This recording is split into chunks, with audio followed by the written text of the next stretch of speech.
plano sa Dios alang sa kaluwasan nga ikaw mahimong anak sa Dios. That's wonderful plano God, di ba? Then ang ika-pito nga kamatuoran sa plano sa Dios sa kaluwasan. Not only it is a fact nga mahimo kang anak sa Dios, but also it is a fact that no condemnation and no separation to them which are in Christ Jesus. That's wonderful. Word of God. Imagine that. Ang plano sa Dios nga sadyang ikaw nagkinabuhi sa kalibutan, nga kining kalibutan walay kasiguruhan. Bitaw nga kanunay ang karon, GCQ ba gyapon kita? Kay guna ko og back to new normal na, no? Wala gyapon kay napagyapoy gamay na nakuha, no? So GCQ di pa katakatabog dito siguro sa lain ko, ano? Di pa? Karong Lunes, that's good. It is a fact that no condemnation and no separation to them which are in Christ Jesus. Usa ka kamatuoran nga dili na ikaw mahinukman sa silot o dili na ikaw mahimulag gikan kang Ginoong Hesukristo. Ug kana gisulat sa balaang kasulatan sa Romans 8:1 isa karon dili na hukman sa silot ang anaa kang Kristo.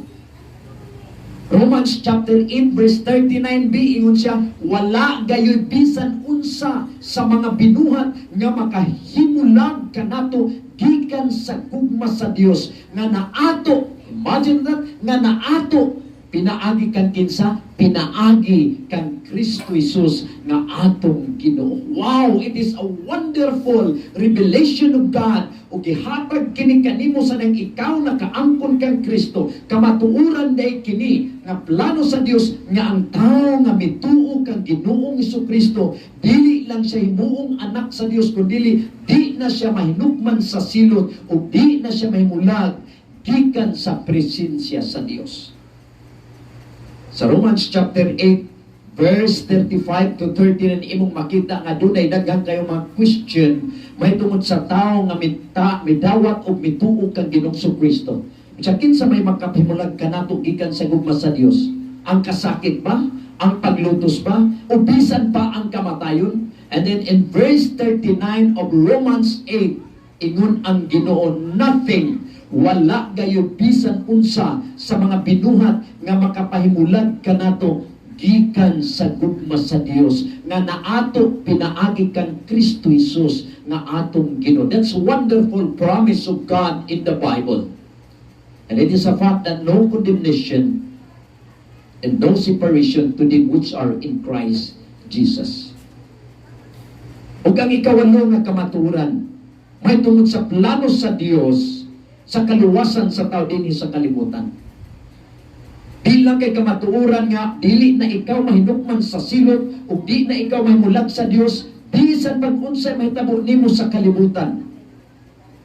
It is a fact also that you are now to obey Him. Sadang imong naangkon si Jesus Christ, usa ka kamatuoran nga ikaw gayud magasunod diha sa Ginoo. Romans chapter 6 verse 12, nag-ingon ang Dios, busa ayaw na paharia ang sala diha sa imong mga lawas nga may kamatayon. Kining atong lawas do na may kamatayon, subject sa masakit kita o bito hinungdan nga naarag yun ta sa sulod, di ba? Why? Because of pandemic crisis kanang COVID-19, di ba? Ingon ang Ginoo, busa ayaw na paharia ang sala diha sa inyong may kamatayon nga lawas aron dili na kamo madaog sa inyong kailigon. Verse 13, ayaw usab ninyo itugyan ang inyong itugyan ang bisan unsang bahin sa inyong lawas aron gamiton sa daotang katuyuan. Hinuon itugyan sa Dios ang inyong kaugalingon aron gamiton kini alang sa mataro nga katuyuan. The purpose of God, why God saved us, is to do good work, and God, ang Ginoo, mahimaya. That's what the Bible says in Ephesians chapter 2, verse 8 to 10. Verse 10, mao ka na ang ultimate purpose of God. Nganong nga ikaw giluwas, ug nganong ikaw gipabilin pas kalibutan. Ingon ang Ginoo, you are created in Christ. For what purpose? Ingon ang Ginoo, to do good works. And that's why it is a fact that you are now to obey Him. At the moment you receive the Lord Jesus Christ, sa panahon nga imong gidawat si Jesus Christ, ug nakaangkon ka, ug kinabuhi nga walay katapusan, ug nakaangkon kag relasyon kang Kristo, usa ka kamatuoran nga karon kinahanglan ikaw mag-obey diha sa Ginoo. Now unsang paagi nga kita mosunod sa Ginoo? To obey God is to follow instruction in the Bible in order that God will be glorified. Ang pagsunod sa kabubuton sa Dios mao ang pagsunod, okay? Ang pagsunod, pagsubay sa mga kiya sa Dios nga gisulat sa balaang kasulatan aron ang Dios nga mo'y tag-iya sa imong kinabuhi, ang Dios nga mo'y nagsustain sa imong kinabuhi, ang Dios nga mo'y nagprovide sa tanang panginahanglanon sa kinabuhi, malipay ug mahimaya kanato. Aduna ako'y tutulo sa daghan kaayong mga paagi nga ang Ginoo malipay. Aduna ako'y tutulo nga ihatag kaninyo. Number 1, draw near to God in prayer constantly. Duula ang Dios da sa pag-ampo sa makanunayon gayon. Constantly. Draw near to God in prayer constantly. Sa Apostol Pablo nagdasig sa mga anak kang Kristo sa pag-ingon sa Colosas 4:2, continue in prayer. Di ba? Ingon siya. Romans 12:12c, ingon siya, be constant in prayer.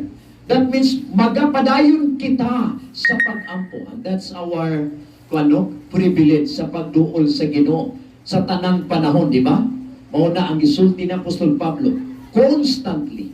Ang word constantly, that means nga kinahanglan makanunayon, mapinadayunon, makanunayon. Second, understand God's will through studying the Bible sincerely or honestly. Kinang imong sabton ang kabubuton sa Dios sa unsang paagi. Pinaagi sa pagtuon sa pulong sa Dios nga mang Biblia sa tinud-anay gayon. Umaw ka na ang gisulti sa 2 Timothy chapter 2 verse 15. You shall study to show thyself approved unto God. Okay, unsaon siya? Ang tao sa Dios kinahanglan magtuon sa pulong sa Dios. For what reason? In order to be approved unto God. A workman that needeth not to be ashamed. Ayaw kaulaw sa pagtuon sa pulong sa Dios because that is your benefit. That is your own good. Aron imong masabtan what is that good, what is that kanang gitawag acceptable, and what is the perfect will of God. Wow! Understand God's will through studying the Bible sincerely. Primero, constantly. Pray God constantly. Study the Bible sincerely. Third, witness for Christ in your life faithfully. Kinahanglan ang imong kinabuhi kung ikaw nagyun imo nang gidawat si Jesus Christ. Kinahanglan mapadayag si Kristo diya sa imong kinabuhi sa matinud-anon gayon. What I meant is that makita si Kristo sa imong pagkinabuhi dinhi sa kalibutan. Nganuman, ingon si Apostol Pablo sa 2 Corinthians chapter 3 verse 2, kamo mismo ang among sulat nga nasulat sa among kasing-kasing aron maila ug mabasa sa tanan. Magtan-aw ang kalibutan kanimo kung tinuod ba ikaw nga anaa kang Kristo, tinuod ba ikaw nga adunay kausaban sa imong kinabuhi, tinuod ba ikaw nga nagkinabuhi nga matarong og Dios nun dinhi sa kalibutan karon. So tulo, no? Draw near to God in prayer constantly.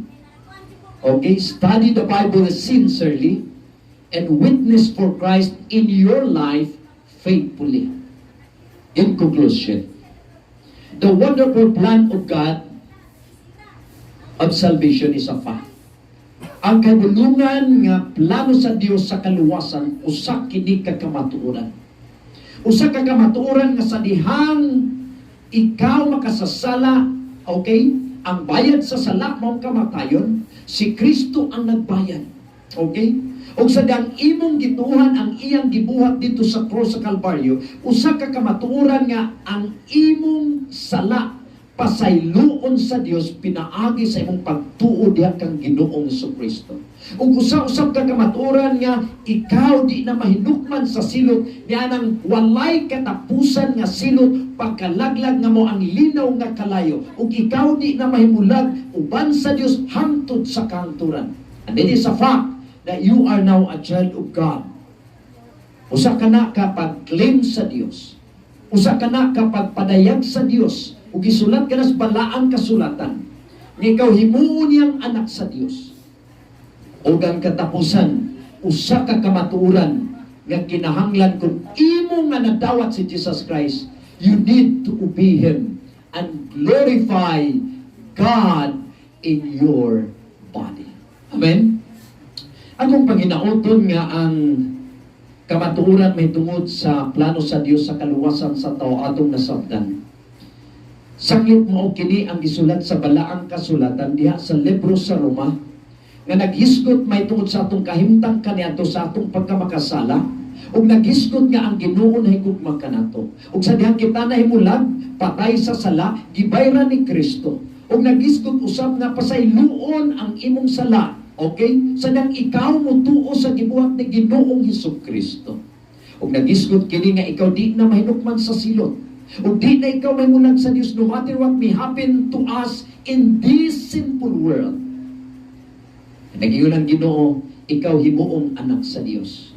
Ug sadang ikaw himuong anak sa Dios, ug sadang ikaw na himong anak sa Dios. It is a fact that you are now to be Him. Usa ka kamatuoran nga ikaw magasunod subay sa kabubuton sa Dios. Kay mao kana ang paagi nga ang Ginoo malipay, ang Ginoo mahimaya, o ang Dios ato nga masimba sa atong kinabuhi. In conclusion, nag-ingon ang 1 Corinthians chapter 6 verse 20, you are bought with a price. Gipalit na kamo sa usa ka bili. Then the last statement, ingon si Apostol Pablo, glorify God in your body. Himaya ang Dios diha sa inyong lawas. I hope and pray nga atong nasabtan kini, ug mao kini ang makadasig ka nato sa pagduol pa sa Ginoo sa tanang panahon. Sanglit siya man ang tag-iya sa tanan, nganong kita nagalungtad bisan pa nining panahon na karon. God bless us all. Thank you.